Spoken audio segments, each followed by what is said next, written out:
পয়লা জুলাই থেকে 8ই জুলাই পালিত হচ্ছে রোড সেফটি দিবস।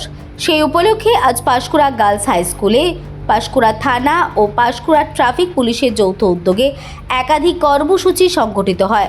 ড্রয়িং কম্পিটিশন, কুইজ প্রতিযোগিতা অনুষ্ঠিত হয়। এদিন কুইজ প্রতিযোগিতাটি সঞ্চালনা করেন দীপ সুন্দর দিন্ডা। এই কর্মসূচিতে উপস্থিত ছিলেন পাঁশকুড়া থানার IC Samar De, Panskura traffic OC Sushanta Dhara, Panskura traffic ASI Manik Bera, Panskura থানার SI Amir Khan, Marshal Murmu, Panskura girls high স্কুলের ভারপ্রাপ্ত প্রধান শিক্ষিকা রীতা খুটিয়া সহ পাঁশকুড়া থানা ও ট্রাফিক পুলিশের একাধিক কর্মী সহ পাঁশকুড়া গার্লস হাই স্কুলের ছাত্রীরা। এ তো ছাত্রছাত্রী কেন সবার ক্ষেত্রেই উপকারে, কেন চলার পথে তো লাগেই না এগুলো। স্কুল থেকে স্কুলে আসছে, পড়তে যাচ্ছে, যে কোনো কাজে যেখানেই যাক নিজেদের মধ্যে সচেতনতা বাড়ানোর জন্য তো এটা যথেষ্ট উপযোগী। আজকে এটা তো গতকাল করা হয়েছে, জানানো হয়েছে আমাকে হঠাৎ করেই।